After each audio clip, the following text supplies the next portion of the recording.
Every smoker thinks they can handle their weed right up until the day something humbles them.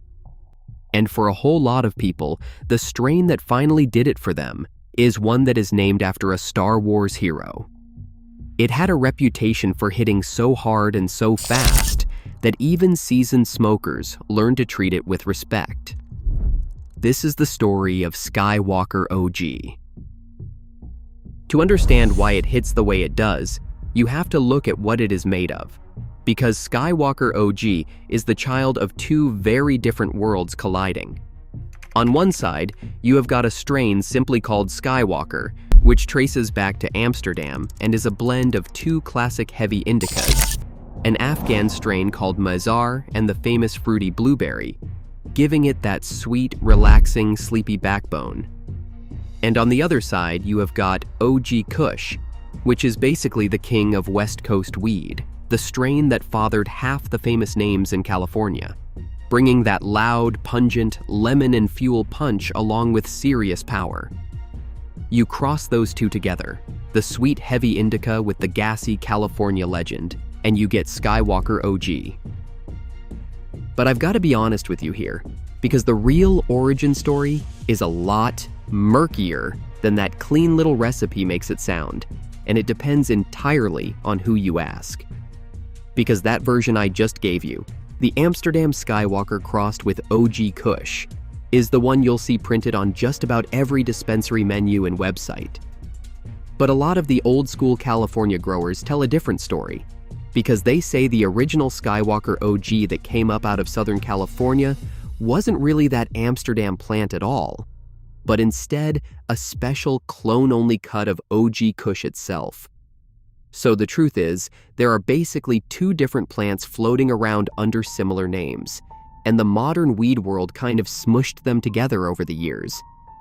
But as confusing as the genetics are, the one thing nobody argues about is where the name came from, which has a story all its own, one that actually ties both of those threads together. The popular explanation is the obvious one, that it's a Star Wars reference, named after Luke Skywalker, because the strain is so powerful, it sends you straight to a galaxy far, far away. But there's a second story that the growers tell, and it's even better, because according to them, the man credited with spreading that original California cut went by the nickname Luke Skywalker himself. So the strain may have literally been named after the grower, whose own nickname came from the movies anyway. But no matter which version you believe, they both lead right back to a Star Wars reference at the end of the day. And as for that OG part at the end, it's just a tribute to its OG Kush parent. Now we get to the part that gave this strain its scary reputation. And it all comes down to one thing, just how strong it is. Skywalker OG is loaded with THC, usually testing somewhere in the low to high 20s, and some batches have been measured pushing right up toward 30%, which is about as strong as flower gets. But here's the thing that really matters, and it's not the THC number at all, it's what's missing. Skywalker OG has almost no CBD in it. Now, if you don't know, CBD is the chill, mellow part of weed, the thing that normally takes the edge off and keeps a high in check. So with hardly any of it in here to calm things down, all that THC just hits you full force with nothing holding it back.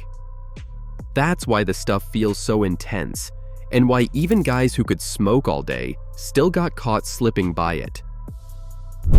That power shows up the moment you smoke it, because the experience is famous for two things: how fast it hits and how hard it lands. People report feeling it within just a few minutes, starting with this rushing, euphoric, head-in-the-clouds buzz that lifts your mood and floats you up. But that lift doesn't last, because it quickly melts down into a heavy, sinking, full-body relaxation that glues you to the couch and leaves you sleepy, hungry, and completely at peace. It's the definition of a nighttime strain, the kind of thing you smoke when you've got absolutely nothing left to do, and you're ready to eat everything in the fridge and then sleep like a rock. That 1-2 punch of a soaring head high, crashing into total body lockdown is exactly what made experienced smokers respect it. As for what it's actually like to taste and look at, it carries that classic heavy hitter character all the way through. The smell is loud and spicy, full of diesel and jet fuel and earthy pine from the OG Kush side, with just a hint of sweet berry tucked underneath from its blueberry roots. The buds themselves are dense and chunky, a deep olive green, lit up with burnt orange hairs and absolutely caked in frosty white trichomes, those tiny resin crystals that hold all the potency. That heavy coat of resin also made it a favorite for making concentrates, since there was so much of it to work with. And all of that combined is why Skywalker OG became a must-have for serious indica lovers, especially in the medical scene, where it built its name. And because of how deeply relaxing and sedating it is, it became a real go-to for people dealing with serious problems like chronic pain, insomnia, stress, and a lack of appetite. And since it was so good, it got spread out not just from California, but across the whole country, eventually becoming one of the most popular and best-selling vape flavors out there, which kept its name alive for a whole new generation. And on top of all that, its name connects to a bigger, kind of funny piece of cannabis history also, because Skywalker OG is part of a whole wave of weed named after Star Wars. For years, there were dozens of these strains, names like Death Star, Yoda OG, and Jedi Kush, all riding that galactic theme. But here's the funny twist. Once weed started going legal, and these little operations turned into real, registered businesses, that became a problem. Because Star Wars is owned by Disney, and Disney is famous for guarding its brand harder than just about any company on Earth. So, one by one, a lot of these strains quietly had to drop their names to stay out of a lawsuit, which is why you'll sometimes spot Skywalker OG sitting on a menu under a totally different name, like Mazar Blueberry OG. Turns out, the force is no match for a Disney lawyer.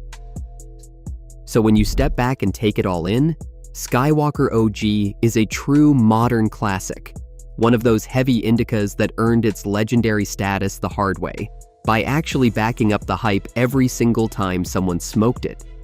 It came from the collision of an Amsterdam indica and the king of California Kush. It got wrapped in a name worthy of its galactic power, and it built a reputation strong enough that even the most experienced smokers gave it the respect it deserved. It really could take you to a galaxy far, far away, and then knock you out cold once you got there. So what about you? Have you ever been put down for the night by some Skywalker OG?